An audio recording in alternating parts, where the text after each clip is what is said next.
Absolutely. Coming to South Africa, especially coming from the UK, is just a wonderful thing. It's great that the diaspora is coming back and they're visiting, one of the best places that they can in Africa, which is South Africa. And of course, we would love if you guys subscribe to our channel. You'll get more content just like this.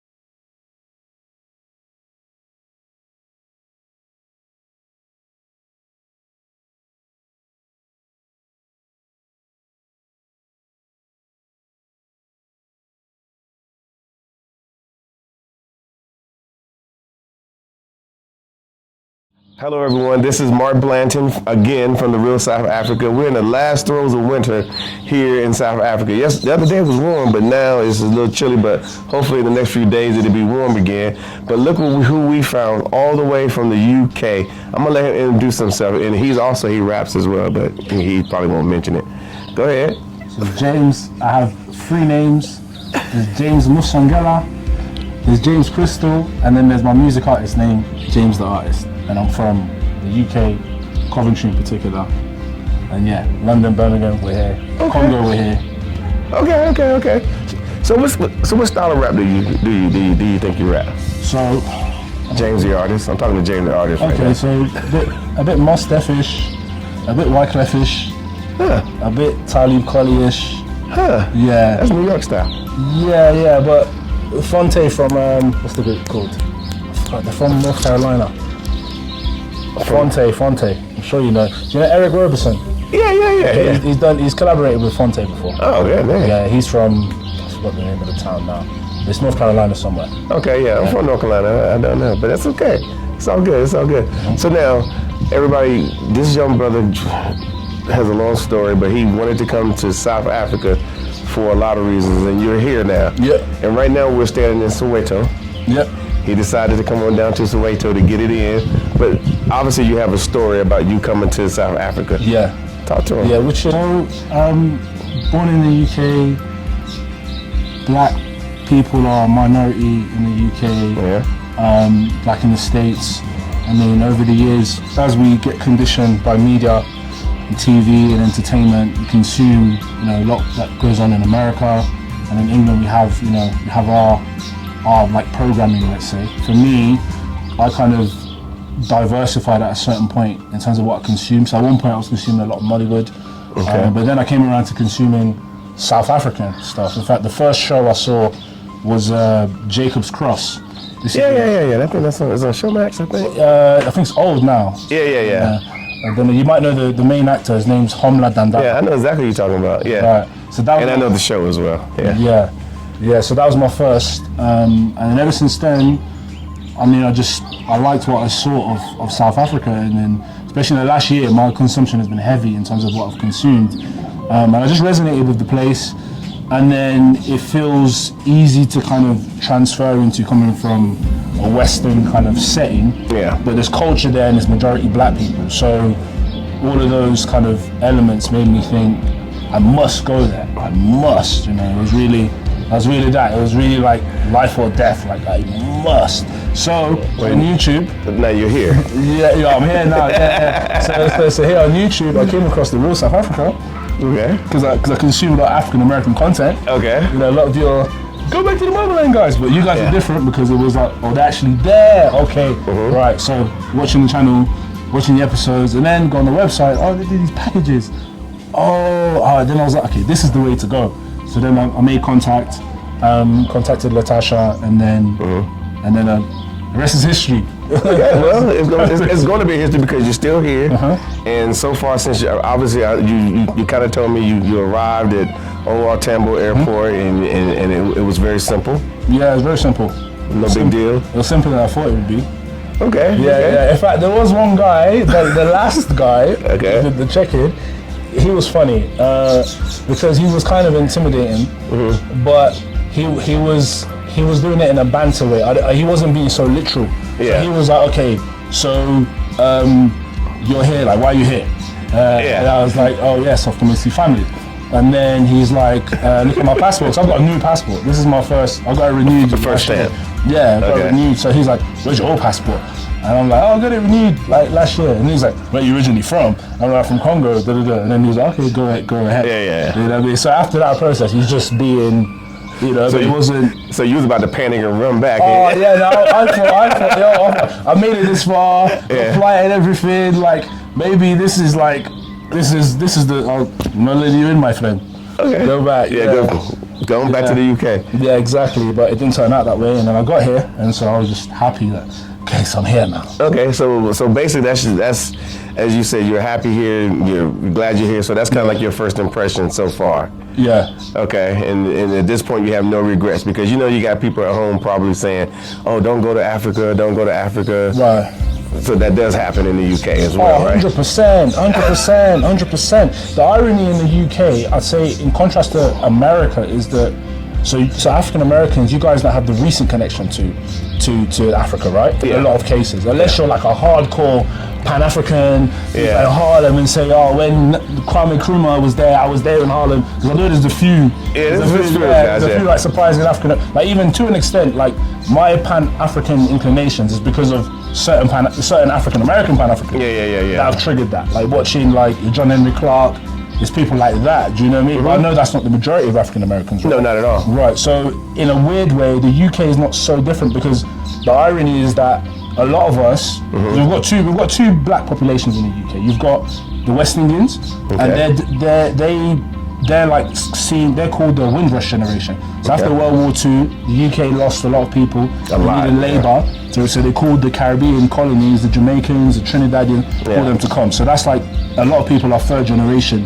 in the UK that are black. But then you've got the African communities that came a lot later. So Congolese, my community. So my family came 88. I'm born 89.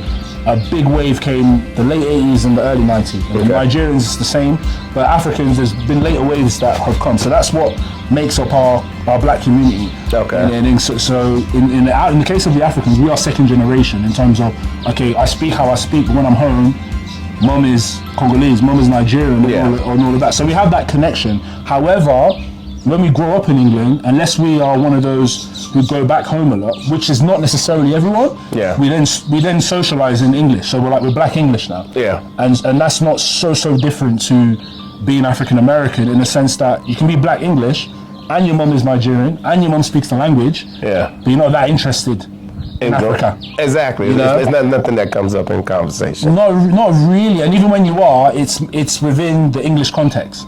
So you'll find maybe like say a British Nigerian who may not actually consume much of what goes on in Nigeria direct, but will consume what goes on with British Nigerians in the UK. Yeah, all day long. Yeah, so whereas with me, I can individually consume what's going on in just myself. Yeah. And I'll just watch this show. I don't know who these people are, they're not necessarily famous, but I like the storyline and it happens to be in Zambia, it happens to be in South Africa, I'm engaged and I'll just do that. You know, but there's some people that are not like that. Yeah. You know, so also in the UK we are socialized, I'd say, out of Africa as well. Yeah. Even though we've got maybe that more close connection to African Americans. Yeah. So yeah. Okay. Well, you know, it's funny you say that. You know, when once you start consuming the content, even if you're off the continent, you find something to relate to. Right. And like I said, you might not know the storyline, you might not know the actors. Right. Sometimes you might know the subtitle, but if you start watching it, you start seeing people that look like you. 100%. You know, they're probably, if you sat down and ate dinner with them, eat the same food, to call it something different, but it's the same food. So it's good that you decided to just say, you know what, forget all the mystery, forget what people are telling me, forget it from the English perspective. Let me just come and see it for myself. Yeah. And that's what it sounds like. That's what you're doing now. Yeah, definitely. And I think coming here, being here firsthand, it's different than even because I've consumed a lot. Like I can engage with the average South African. I can engage on certain things, and they'll be like, "Oh, you watched that show, bro? How?" Yeah. You know what I mean? But it's coming here firsthand. It's still different. Yeah. So like even like because I've not been to the north yet, the north of Joburg. So my experience in South Africa so far, firsthand, is straight in Soweto. Straight, Yeah. like literally. I've not been Santon. I've not been anywhere that's very much like, okay, this could be England. Yeah. I've been literally kind of just here. So it's been bewildering for me. Yeah. The first time experience. And walking amongst the people, no issues. Nah, no issues. The only issue, the only issue is like, I suppose the rough reputation that Soweto has. Yeah. That's only been the issue, and family members and different people saying, "Oh, be careful," and all of those things. But I seem to have a blending factor. So I wonder why. We'll figure it out. I seem to have a blending factor, so I can go places, it be Soweto, be in the mall, and no one's saying, "Hey, you're an English guy." Yeah. No one's, you know what I mean? They're not even really. So it's almost as if you're black and you come here and you speak the languages, you'll be okay. You'll blend in. Yeah. You'll blend in. So let me ask you a hard question. Okay. Do you watch? Are you a football fan? Football as in soccer? As in soccer. Yeah. What's your team? Who's your team? Arsenal. Arsenal. Yeah, Arsenal. Okay, I'm just curious. I know a lot of people here, they're football fans. Right. I know they got their local teams and whatnot, but they always follow the teams up in the UK. And so some of those people were probably thinking that right now. Is I wonder if is he a Manchester United guy or? Nah. Dang. Okay. Arsenal. All right, cool. So now, you're coming here, and like I said, we talked to you earlier about you being able to you have some talent and your skills here, and so guys, while he's here, is he going to have the opportunity to go to a sound studio or recording studio? What's your plan? Are you going to put something down? So I had something I recorded before I came. It's an instrumental by the rapper Cameron. Yeah. Cameron, yeah. So there's a track of his called The Rock. I wrote to that. I recorded it in the UK quite cheaply, so the quality didn't come out well. So I then thought, okay, I need to re-record it. So then I thought, okay, while I'm here, let me try and record here. So that's the plan. So it's like it's already memorized and everything. It's not going to be hard for me to like do the takes and stuff because it's already I've already memorized it. It's just going to come out better because it's going to be mixed and mastered as well. So and then you get a chance to work with some South Africans as well. I'm sure they might bring something to the table. You never know. To be honest, I feel like I need to be honest. I don't have so much like goals in terms of like artistically being here. It's more the overall experience. I mean, for me to think in terms of working with people, I more have to think being here for a longer period of time. Yeah. Not because that's what it would require. It's just how I'm experiencing the place. It's like to really kind of almost knit myself in. Yeah. I need that time because it's almost overwhelming. Yeah. There's so much here. It's been bewildering for me, especially in terms of the housing. Especially this side. So like the Soweto side, I don't know what the housing is like in the north yet. Yeah. The housing. So I was saying this to people. So in England, like in a working class area, what would be working class standards? The housing is quite uniform. So you've got your 3 semi-detached. Basically all the same. Yeah, looks very the same. You come here and it's like there's a lot of single story. Yeah. And even in say Soweto, you'll find single story house, but you'll find there's differences. Yeah. So that difference in how the environment looks, it makes me feel different. It's like I don't know this environment, if that makes sense. Yeah. Places in Europe, and it still has that sort of uniformity. Well, it's a different country. But here, it's like, especially Soweto, it's a bit more DIY. I want to say the culture, the vibe of the people. Yeah.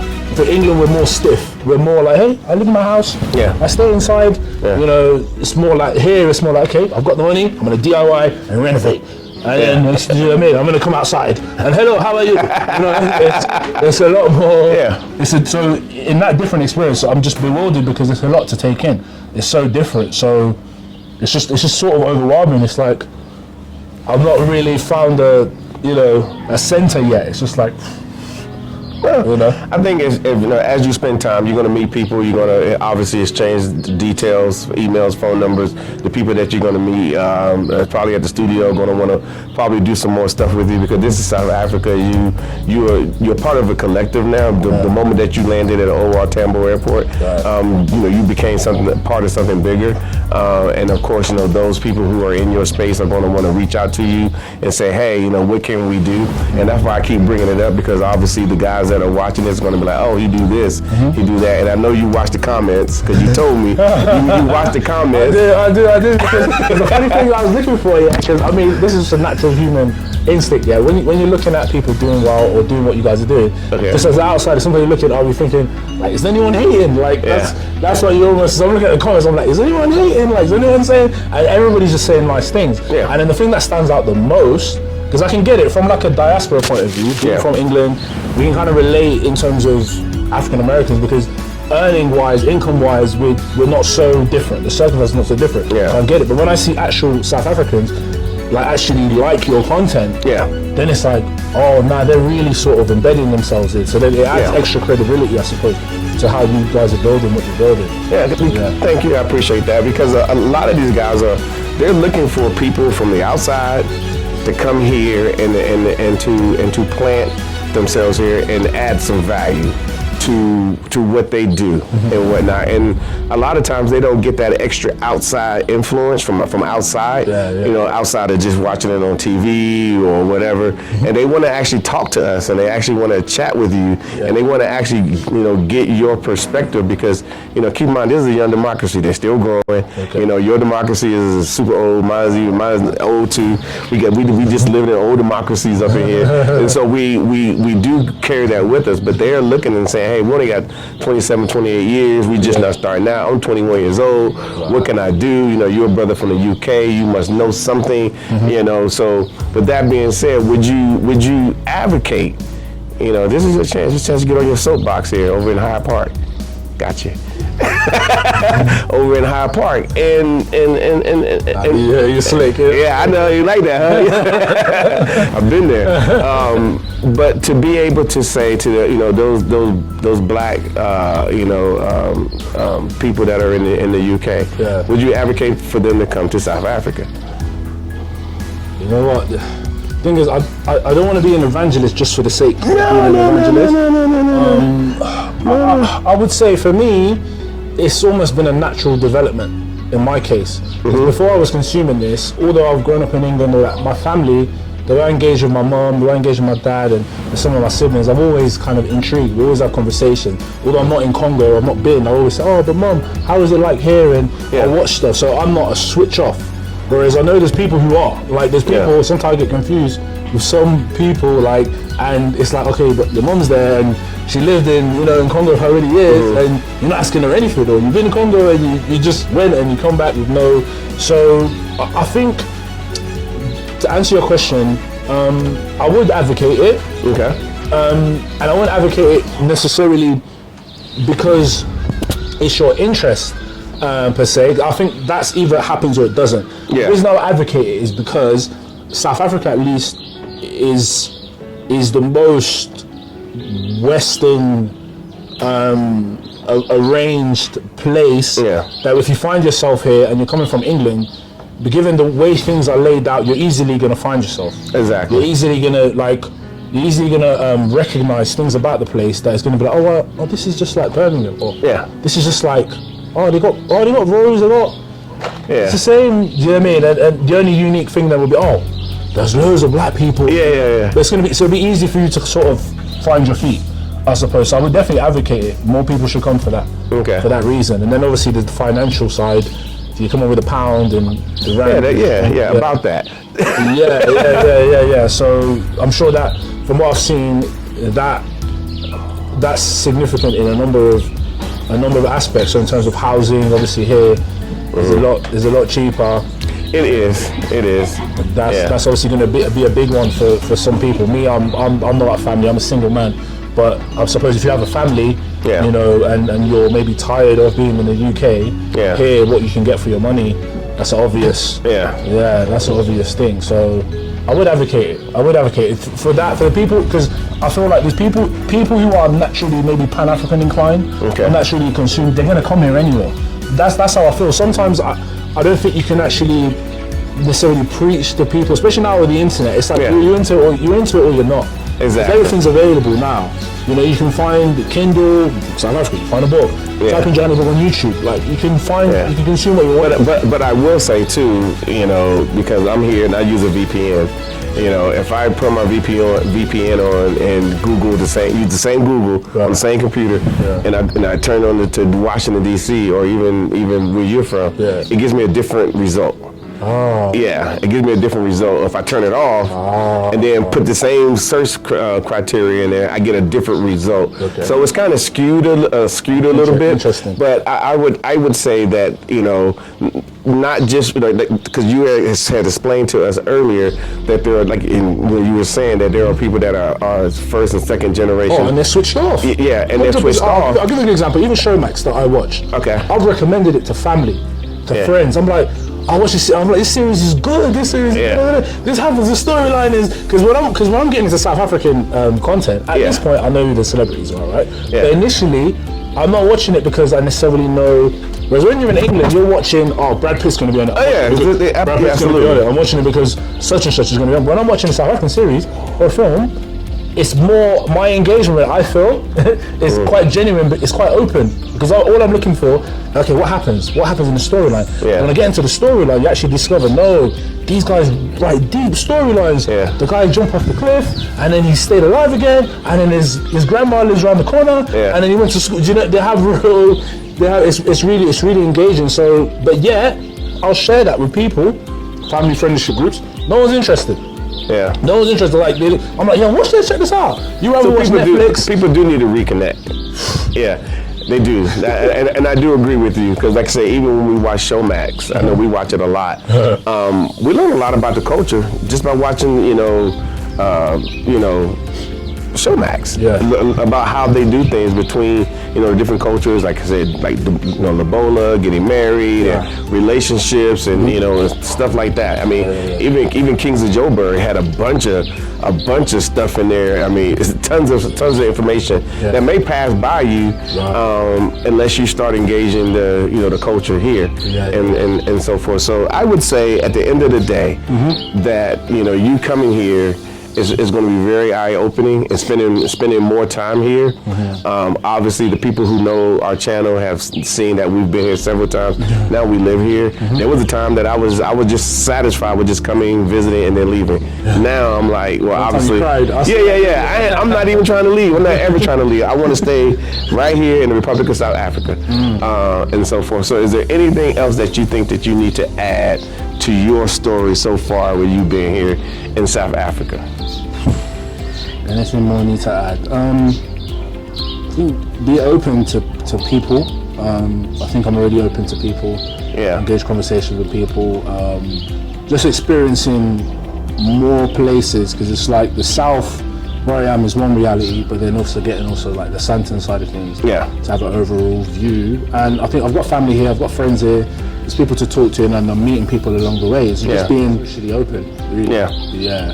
I think that's really what's sort of left, really. Okay. Carrying on day by day. Because it's almost like South Africa. It's just a slow place in terms of it. Like it takes you in. It's like it takes you in slowly. Yeah. So it's like you have to allow it to work on you, sort of thing. Yeah. You can't say, boom, I want this. It's like you have to let it play out. Yeah. I agree with you on that, because some people come, especially from the U.S., and they're like, oh, I just want to come here and I want to do this. They want to do the world in a week. And I'm like, no, this is South Africa. Take your time, get to know the people. I mean, you laid it out properly. Socially, get to know the people, and from that point, everything else will. I'm not as prepared. I'm not as prepared as I thought I would be, or maybe I'm learning I need to be. Like, for instance, just from a financial side, you have to manage that in terms of, okay, getting around and where you want to go, and then on some occasions, I know I've got the chauffeur service. Thank you, guys. Oh yeah, but in other respects, it's like this is really like London. Like, so in Coventry, because Coventry is not that big. If I'm taking the Uber from my house to the train station, that's like £10. That's like £12. But in London, it's like you can't, like, people who live in South London, they won't be catching an Uber to go to North London. But here, It's too expensive. you see what I'm saying? It's too expensive. Yeah. Then what happens is you then explore, okay, what travel options are the locals using? So at least it gives you some knowledge, but you can't know all that beforehand. Yeah. So then you come here and it's like, okay, so such and such does a taxi, he's doing a low rate than the Uber. And then, like, so the Congolese guys I was with yesterday, right? So how they got here, they took like the normal bus taxi. Yeah, mini bus taxi. Yeah, they took That's what we call it. And that's like, I mean, in pounds, it's like, it's lower bus fare than we pay back home. But but at least I think if you know all the options, it can make for a more real, full experience. If you want the real experience, so I imagine some people may just want to be like, boom, I go straight into Santon, right? And you want that experience. But if you want like an overall, I think maybe mix and match, do a bit of, especially if you've got the blending factor. That's the thing. The blend-in factor. Yeah, if you've got the blending factor. You know we're gonna call it that from now on. The blend-in factor. No, I like it. I do. I get the blend-in factor. If you've got the blending factor, if you can be around South Africans and black skin and blend in. Yeah, and blend in, and they don't know, then then do a bit of just come around, pay the bus, and cool. And they just think, oh, he's local. All right, cool. Just stay on the bus there. Yeah, they just sit there, save your money, and be like, hand your little money up, and call it a day. Yeah, this is nice. Yeah. Cool. All right. Well, guys, like I said, we're going to end it right here. This brother here had a great experience. Coming from the UK. There's a lot of people in the UK that are interested in coming to South Africa. So continue to watch this. I will say just one more thing. I think maybe South Africa will be, in some ways, it will be a bit of an anomaly for maybe a number of people in the UK, because obviously the whole world knows of the apartheid story, Mandela. Sure, yeah. South Africa is famous for that. But after apartheid, and even though there's the inequalities and everything there is, South Africa, relative to other African countries, South Africa has a stability here.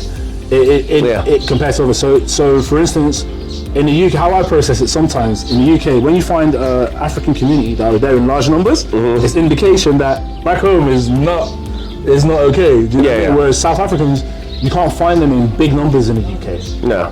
So the opportunity to interact with a South African in the UK is not as easy as it would be with even in the US as well. Right. You rarely see, I mean, they're there because I've met a few, but you rarely see a South African in America. Right. They're there, but you don't, like you said, but you see a lot of Ghanaians, you see a lot of everything else there in numbers. Yeah, exactly. So we've got a lot of Zimbabweans, but we don't have many South Africans, so I guess that can contribute to not knowing. Yeah. I'm just a bit niche because I can be a kind of person, if I'm into something and no one else is into it, fine, I'm into it. So that's how I'm here. So, but there's a lot of people out there like you. You would be surprised. Right. They just haven't found that path yet. There's a 25-year-old out there right now that's saying, man, you know what? I feel this way. I don't know why. This is what I'm thinking. I'm watching Showmax. I have desires to learn a little bit more, but I don't know anybody who looks like me or talk like me that has ever been to Africa, let alone South Africa. The thing with Showmax, it's a bit like Nollywood. The only thing I'll say with Nollywood, and no offense, and I love Nigerians, like I love all African people, but I'll be honest, I think Nollywood, obviously they make a lot of high volume of films, right? Yeah. But I think South Africans, in terms of the storylines, South Africa's strong when it comes to the storylines, right? Yeah. The storyline, I mean, I feel like Nigeria, they make a film, and maybe they make it trying to get it out. South Africa, they really develop the character and everything, so you feel like, okay, no, this can stand with anything from Hollywood on a storyline basis. Yeah. It's made right here in the Republic of South Africa. And it's a majority black cast and all of that. And what that can do, when you're coming from a country that is the majority white, and you're always thinking about, oh, I'm black, and you're always conscious of that. When you watch a majority black content, and that's good, it humanizes you. That's what it's done for me. Like it humanizes you. You see yourself in the characters, and it's to the point, because everybody's so black to the point, you're not thinking of being black anymore. Yeah, that's what happens. You're not thinking. You're just thinking, oh, I'm a human, but within the context of everybody's black, but it's not so. So the guy who's the main character, because it's a South African show, who will be black, wouldn't he? But then again, here you say, it's a movie. It's just a movie, or this if we're talking about a movie. But in the U.S. and probably in the U.K. as well. It's a black movie. It's always like you got to throw the black on it. But here, I know, especially here in South Africa, it doesn't come across that way. It's a movie. This is what we have. This is what we present. We put it together. We produced it. We shot it here, and it's wonderful. So okay, cool. So everybody, like I said, this is James, the artist. If you want to reach out to him, if you're in the music space, you can reach out to him. All his contact details will be in the bottom. Any beat makers in particular? Any beat makers in particular. I mean, other rappers. I'm on Bandcamp, James the Artist. I'm not really promoting myself heavily and perform heavily, but in terms of like authenticity of what I write, I stand behind. I think I've got quality in that regard. And so go on Bandcamp, check out. I've got 7 tracks so far, and a few I think you'll enjoy. But if you're a producer and you can see maybe sonically how you could work with me, then reach out to me on the IG. And if you happen to like what I make enough that you're an artist yourself and you can see a potential collaboration that makes sense, then I'm open to being contacted as well. So James the Artist on Instagram. You know, this is crazy because if you stop and think about it and you say, okay, we in South Africa, we both admit that. Yeah. And you from the UK, I'm from the US, talking to a large majority of South Africans and in the diaspora. This is what it's supposed to be. Yeah. You know what I'm saying? So, all right, guys, reach out. We'll chat with you later.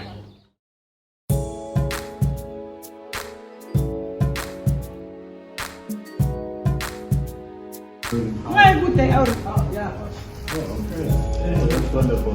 So at least there's something right. Definitely is. Okay. No. I'm excited myself.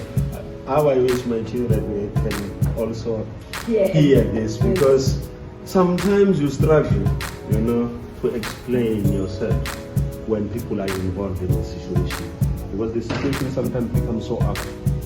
And people they start to wonder, without one, we argue this, and you only say one day, and that one day is not coming.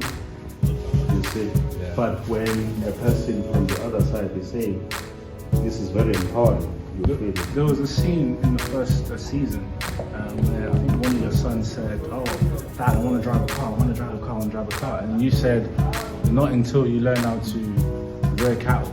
Yes. That's so unique for us, because in the UK you can't find a black man who owns land.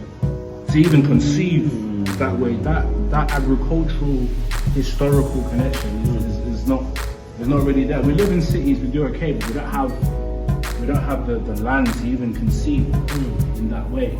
So for me, it was very powerful to watch that, to see those sort of manly principles, almost like. But are you going to be able to say? Oh, that's so nice. Okay, this thing here is Tensma. So this is our family symbol, family tree, because we want to have a big family. So this is our motto, Tensma, because my mother raised us. Did you have a T-shirt for it? Yes, but the cap is here as well. With this, so you would know wherever you go in England that this is Tensma from South Africa. Yeah, even our cars are written like this. Okay. That's special for you. Oh wow. Yeah.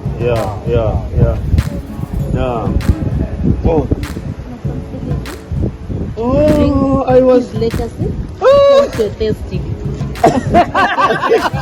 I didn't realize. Thank you.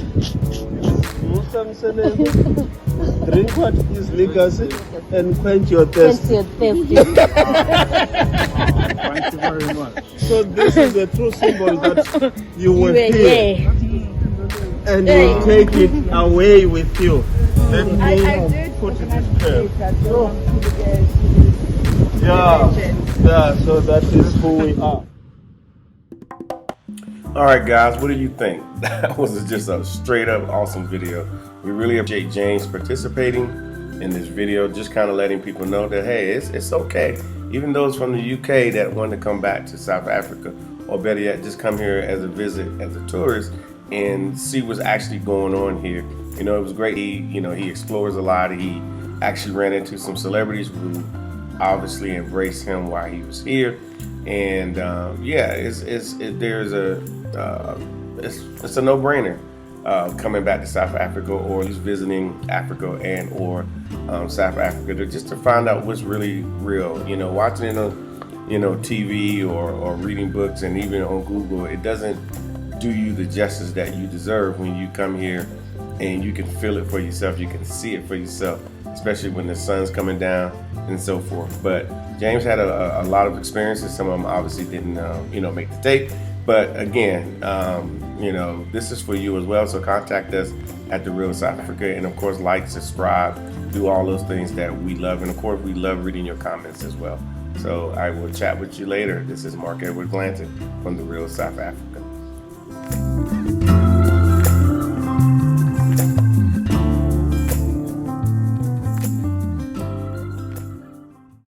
Thank you so much for spending time with us today. If you like what you saw, please subscribe and don't forget to hit the notifications button so you don't miss out on all things The Real South Africa. Thanks again.